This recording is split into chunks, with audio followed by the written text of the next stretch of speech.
भारत का इतिहास सिंधु घाटी सभ्यता से प्रारंभ होता है, जिसे हम हड़प्पा सभ्यता के नाम से भी जानते हैं। ऐसा माना जाता है कि 2600 ईसा पूर्व यानी आज से 4500 साल पहले इस नगर की स्थापना हुई थी। कुछ इतिहासकारों के अनुसार इस सभ्यता का काल लगभग 2700 ईसा पूर्व से लेकर 1900 ईसा पूर्व तक का माना जाता है। हड़प्पा के इस नगर मोहेंजोदारो को सिंध का बाग और मौत का टीला भी कहा जाता है। इतिहासकारों के अनुसार हड़प्पा सभ्यता के निर्माता द्रविड़ लोग थे। सिंधु घाटी सभ्यता मिस्र, मेसोपोटामिया, भारत और चीन की 4 सबसे बड़ी प्राचीन नागरिक सभ्यताओं से भी अधिक उन्नत थी। 1920 में भारतीय पुरातत्व विभाग द्वारा किए गए सिंधु घाटी के उत्खनन से पाए गए अवशेषों से हड़प्पा तथा मोहेंजोदारो जैसे 2 प्राचीन नगरों की खोज हुई। इस वीडियो में आप सिंधु घाटी सभ्यता के बारे में 6 इंटरेस्टिंग फैक्ट जानोगे, तो वीडियो को आखिर तक ज़रूर देखिएगा। नंबर 1, नगरीय योजना और विन्यास। हड़प्पाई सभ्यता अपनी नगरीय योजना प्रणाली के लिए जानी जाती थी। मोहेंजोदारो और हड़प्पा के नगरों में अपने अपने दुर्ग थे, जो नगर से कुछ ऊंचाई पर स्थित होते थे, जिसमें अनुमानित उच्च वर्ग के लोग निवास करते थे। दुर्ग से नीचे सामान्यतः ईंटों से निर्मित नगर होते थे, जिनमें सामान्य लोग निवास करते थे। नंबर 2, कैसी थी मोहेंजोदारो नगर की संरचना? मोहेंजोदारो हड़प्पा सभ्यता का सबसे प्रसिद्ध पुरास्थल है।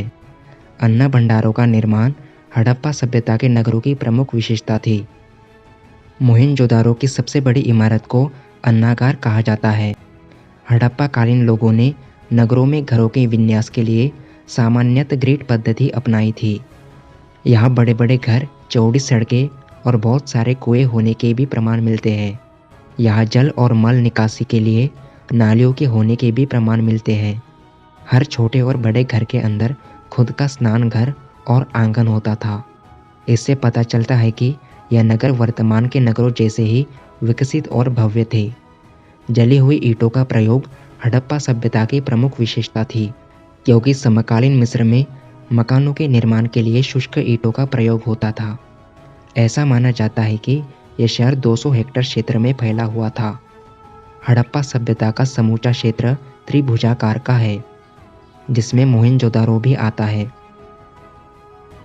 नंबर 3, हिंदू धर्म का मोहेंजोदारो से संबंध। हड़प्पा तथा मोहेंजोदारो में असंख्य देवियों की मूर्तियां प्राप्त हुई है। ये मूर्तियां मातृ देवी या प्रकृति देवी की है। प्राचीन काल से ही मातृ देवी या प्रकृति देवी की पूजा भारतीय करते रहे हैं और आधुनिक काल में भी कर रहे हैं। यहाँ हुई खुदाई से पता चला है कि हिंदू धर्म की प्राचीन काल में कैसी स्थिति थी।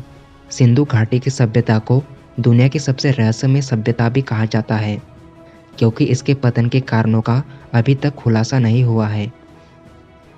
नंबर 4, किसने की मोहेंजोदारो की खोज? मोहेंजोदारो और हड़प्पा सिंधु घाटी का सबसे पुराना और सुनियोजित नगर था। दयाराम साहनी तथा माधव स्वरूप वत्स ने 1921 में हड़प्पा सभ्यता की खोज की थी, जबकि मोहेंजोदारो की खोज राखाल दास बैनर्जी ने की थी। यह दोनों ही नगर पास पास है। नंबर 5, मोहेंजोदारो के लोग क्या क्या जानते थे? मोहेंजोदारो से सूती कपड़े के उपयोग के प्रमाण मिले हैं। इसका मतलब वे लोग कपास की खेती के बारे में जानते थे। इतिहासकारों के अनुसार सबसे पहले कपास उपजाने का श्रेय हड़प्पा वासियों को ही दिया जाता है।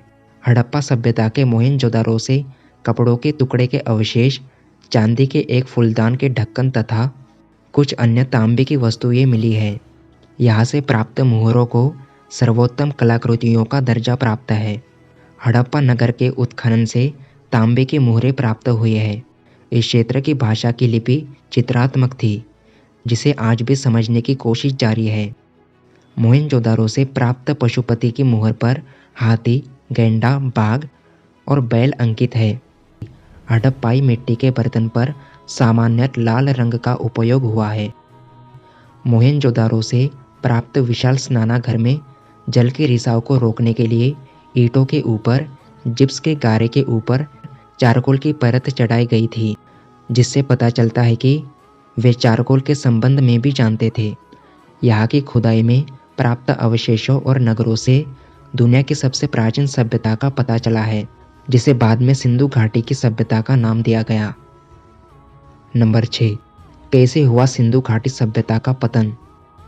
सिंधु घाटी सभ्यता का लगभग 1800 ईसा पूर्व के समय में पतन हो गया था, परंतु उसके पतन के कारण अभी भी विवादित है। एक सिद्धांत यह कहता है कि इंडो यूरोपियन जनजातियों जैसे आर्यों ने सिंधु घाटी सभ्यता पर आक्रमण कर उसे हरा दिया था। लेकिन सिंधु घाटी सभ्यता के बाद की संस्कृतियों में ऐसे कई तत्व पाए गए हैं जिनसे यह सिद्ध होता है कि यह सभ्यता सिर्फ आक्रमण के कारण विलुप्त नहीं हुई थी। ऐसा प्रतीत होता है कि पृथ्वी की संरचना, आंतरिकी में हुए बदलाव, भूकंप और जलवायु परिवर्तन के चलते जहाँ सरस्वती भूमिगत हो गई, वही सिंधु नदी ने अपना मार्ग बदल दिया। पहले सिंधु नदी हिमाचल से निकलकर कच्छ की खाड़ी में गिरती थी, अब इसका रुख बदलकर अन्य हो गया। जलवायु परिवर्तन ने करीब 4000 साल पहले सिंधु घाटी सभ्यता का खात्मा करने में एक बड़ी भूमिका निभाई थी।